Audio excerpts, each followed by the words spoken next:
Donc je m'appelle Robin Campillo, je suis réalisateur, réalisateur français, et j'ai réalisé 3 films jusqu'à maintenant. J'ai travaillé sur plein d'autres films, mais en tant que réalisateur, j'en ai fait 3. Un film qui s'appelle Les Revenants, un deuxième film que j'ai fait 10 ans après qui s'appelle Eastern Boys, et un film que j'ai fait l'année dernière qui s'appelle 120 battements par minute, si je m'en souviens bien.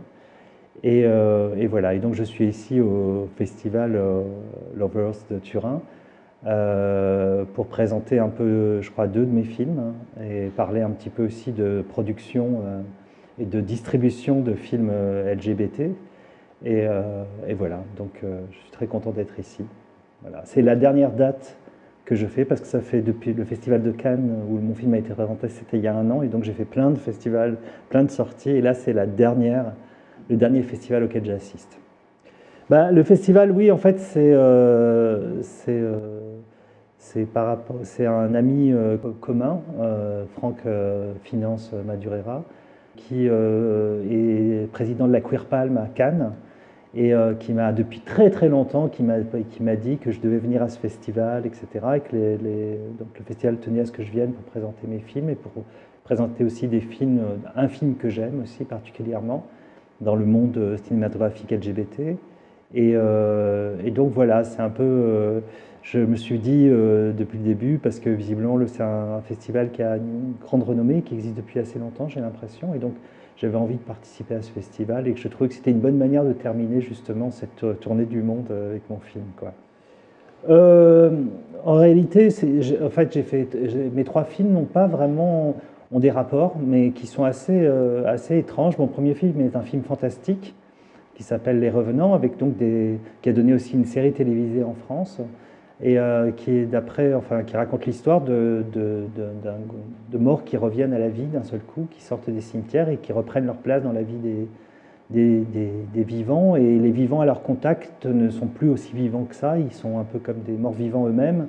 Et donc ça crée une espèce de trouble dans la société qui est très fort, et que c'est un peu lié, le film est un peu lié mystérieusement pour moi, aux 10 premières années de l'épidémie de sida en France, et à cette impression, notamment dans la communauté gay, d'une espèce de terreur comme ça, de moment un peu hivernal dans lequel on était tous à ce moment-là à cause de la peur de la maladie et de l'impression d'un seul coup qu'on s'apercevait qu'un tel disparaissait et qu'en même temps on était très éloignés les uns des autres et on vivait en même temps la même brutalité de l'épidémie, mais dans une espèce de solitude. Donc le film rend compte un peu de ça, même si ça ne parle pas du tout d'homosexualité, pas du tout de sida. Voilà. Le second film, Eastern Boys, c'est un film que j'ai fait 10 ans après, et qui est un film pour moi qui est vraiment un renouveau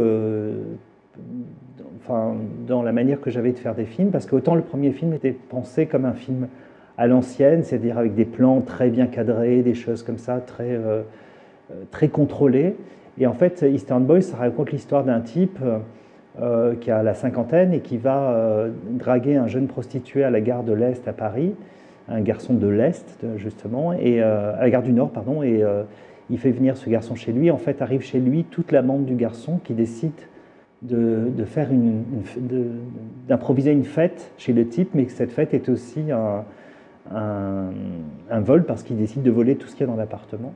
Et en fait, j'ai fait ce film justement parce que j'ai pensé autrement ma manière de faire des films, et avec l'idée de me laisser envahir par les autres, même si ça me faisait un peu peur, et de me laisser un peu influencer par les autres et d'être un peu comme une espèce de spectateur de mon propre film, de laisser un peu de la liberté, en fait, de la respiration, de l'oxygène dans les films.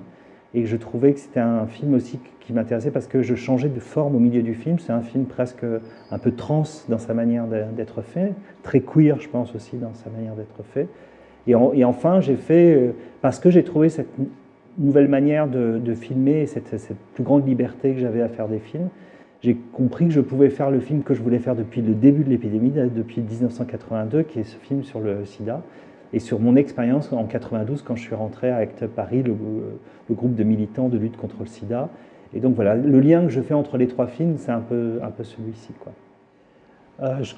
Moi j'ai l'impression que le cinéma peut être une autre manière de faire de la politique. Moi j'ai fait de la politique en tant que militant, Et même quand j'ai fait de la politique en tant que militant, c'est aussi une chose qui m'a beaucoup aidé, après, comme je disais, 10 ans d'épidémie un peu solitaire, c'est que quand on s'est retrouvé en groupe, on s'est réinventé tous en groupe. Et il ne faut pas oublier qu'ACT UP, évidemment, on est des militants, on fait des actions, etc. Mais on crée des choses, on crée des images, on crée des slogans, on crée des actions, on faisait de la mise en scène. Il y avait un côté créatif et les gens se réinterprétaient, se réinventaient à travers cette action-là. Et donc moi, j'ai fait un film sur cette période-là, mais le film, c'est pas exactement ACT UP, c'est autre chose, c'est une fiction, c'est une pure fiction, etc.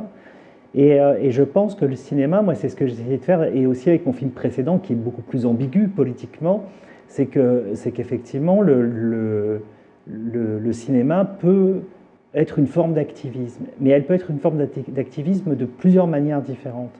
Elle peut l'être tout simplement parce qu'elle porte des revendications, un peu comme c'est dans mon film, parce que dans mon film, même si c'est une œuvre de fiction, on entend les revendications de ce groupe il y a 25 ans, mais ces revendications, elles sont toujours possibles aujourd'hui, en France, en Italie, et un peu partout dans le monde, donc c'est pas si dépassé que ça.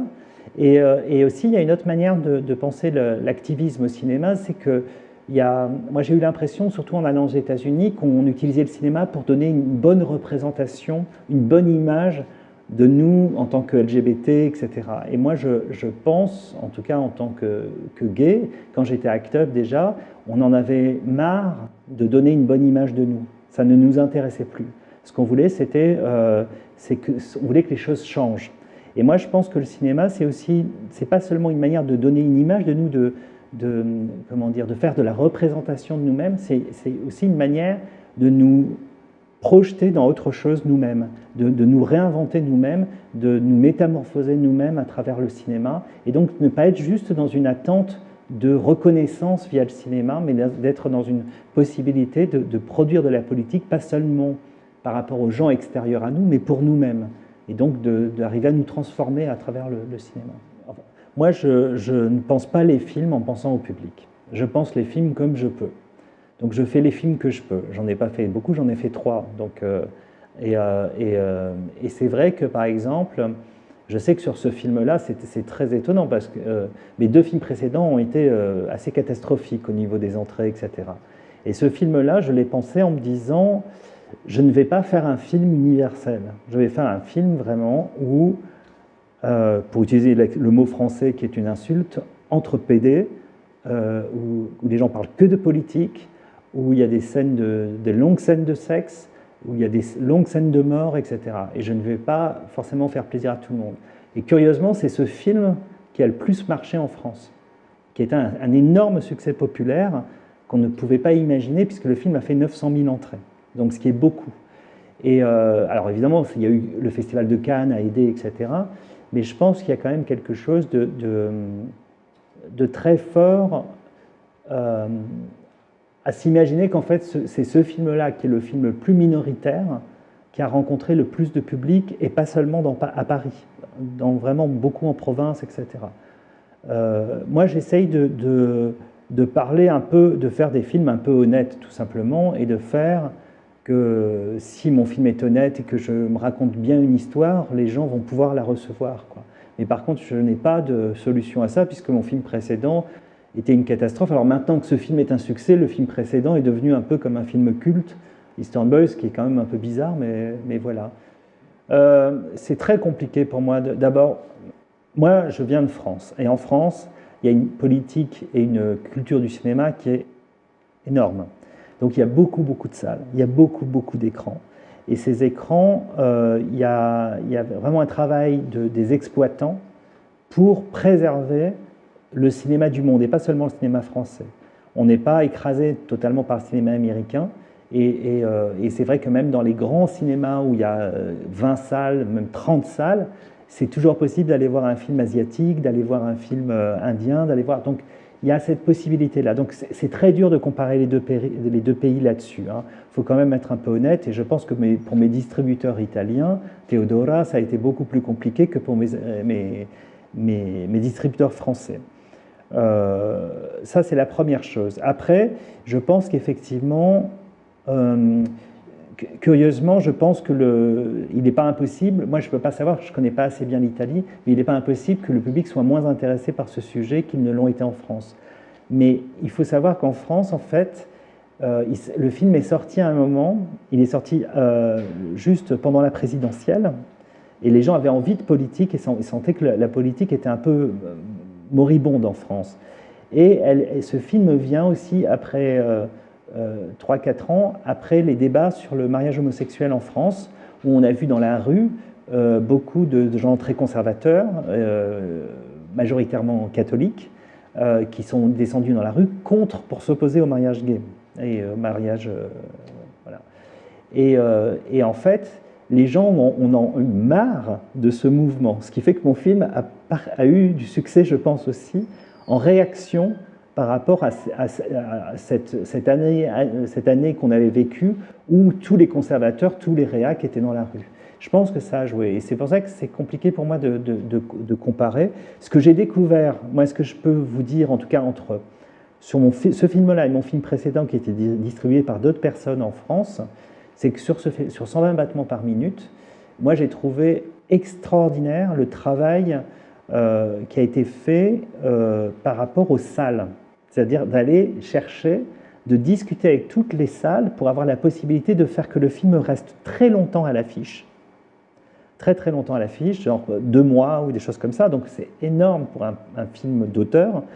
Et que ce travail a été un travail de mes distributeurs que j'ai trouvé assez incroyable. Après, il y a eu l'effet de Cannes, il y a eu tout ça. Il ne faut pas oublier que quand le film est sorti, on a eu une presse inouïe. C'est-à-dire qu'on avait dans certains quotidiens comme le Libération, on avait 12 à 13 pages sur le film et sur le sujet. Et le film aussi, je tiens à dire aussi, le film a touché beaucoup des jeunes spectateurs. C'est-à-dire que la majorité des spectateurs en France, c'est des gens de moins de 25 ans. Donc qui n'ont pas connu l'épidémie, ou pas beaucoup, et qui n'ont pas connu cette période en tout cas. Moi, je n'ai pas beaucoup parlé de la question de la distribution des films LGBT dans le monde. J'ai pourtant l'impression que c'est un vrai sujet, c'est une vraie question, parce que se pose la question effectivement de ce qu'on présente au public, de ce qu'on présente. Par exemple, en France, en tant que cinéaste d'auteur, on est très protégé par rapport à la télévision et par rapport au VOD, tout ça, etc. C'est-à-dire, on ne peut pas, les films ne peuvent pas passer à la télévision, ne peuvent pas être en CD, en DVD, après une longue période. Donc on est très protégé. Mais maintenant qu'il y a Netflix, qu'il y a tous ces trucs-là, etc., il y a beaucoup de films qui vont se faire directement pour le petit écran. Moi, je suis très attaché aux salles, parce que je pense que c'est dans les salles qu'on fait le public et c'est dans les salles qu'on fait l'économie du cinéma. Je crois vraiment beaucoup. Et que vraiment cette question va devenir très très importante parce que ça va être très très facile de faire un premier film comme ça pour Netflix, parce que Netflix, ils ont beaucoup d'argent, en tout cas pour le moment, et donc ils peuvent financer votre film, mais votre film en fait ne sera vu que par le petit groupe qui peut s'intéresser à ça. Et si il faut faire attention de ne pas faire des films LGBT seulement pour les LGBT. Je pense qu'il faut vraiment faire que, pour moi, le film, c'est un objet populaire. Le cinéma, c'est une industrie. Et je pense que vraiment, la salle, pour moi, ça reste la chose la plus importante, que les gens se déplacent dans les salles. Voilà, je pense que c'est vraiment pour moi le truc le plus important. Alors c'est vrai que c'est toujours un peu compliqué de savoir quels philosophes ont eu de l'influence sur soi. Oui, il y en a eu, mais c'est des philosophes que j'aimais, des philosophes comme Deleuze, des philosophes comme Derrida, des philosophes comme, et évidemment, les anciens, quoi, comme Spinoza, etc. Mais c'est vraiment très compliqué. Par exemple, ce que je peux vous dire, par exemple, c'est que sur mon film précédent, Eastern Boys, il y a donc cette scène de cet homme qui voit rentrer chez lui des gens qui s'invitent d'eux-mêmes, etc., et qui se sont un peu en péril et qui se sont un peu...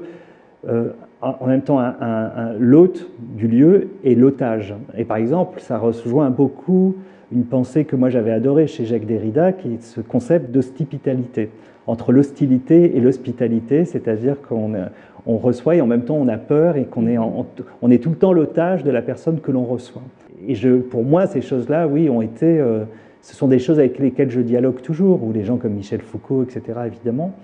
Mais je pense que des gens comme, effectivement, comme Deleuze et Derrida ont été très importants, ou effectivement des gens comme Spinoza, par exemple. Je considère toujours que le conatus, c'est un concept qui est extrêmement important, c'est-à-dire, comme je disais tout à l'heure, le fait de persévérer dans l'idée de se réinventer et oui, de se réinventer soi-même, donc d'être toujours soi, mais en mieux ou en plus étrange par rapport à soi-même. Pour moi, ça me paraît un truc très très important.